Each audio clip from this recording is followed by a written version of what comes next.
بسم اللہ الرحمن الرحیم۔ السلام علیکم۔ نہج البلاغہ حکمت نمبر 1۔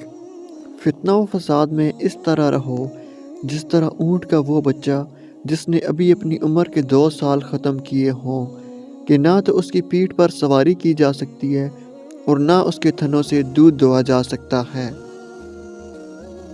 حکمت نمبر 2۔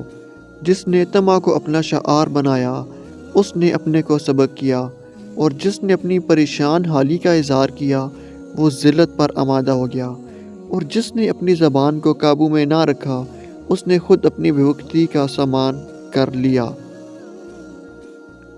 حکمت نمبر 3۔ بخل ننگو آر ہے اور بزدلی نقص و عیب ہے، اور غربت مرد زیرک و دانا کی زبان کو دلائل کی قوت دکھانے سے عاجز بنا دیتی ہے، اور مفلس اپنے شہر میں رہ کر بھی غریب الوطن ہوتا ہے، اور عجز و درماندگی مصیبت ہے، اور صبر و شکوائی شجاعت ہے، اور دنیا سے بے تعلقی بڑی دولت ہے، اور پرہیزگاری ایک بڑا سفر ہے۔ حکمت نمبر 4۔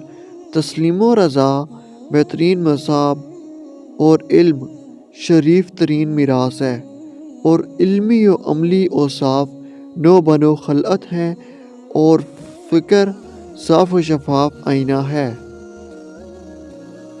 حکمت نمبر 5۔ عقل مند کا سینہ اس کے بیدوں کا مخزن ہوتا ہے، اور کشادہ روئی محبت و دوستی کا پھندہ ہے، اور تحمل و بردباری عیبوں کا مدفن ہے۔ اللہ حافظ۔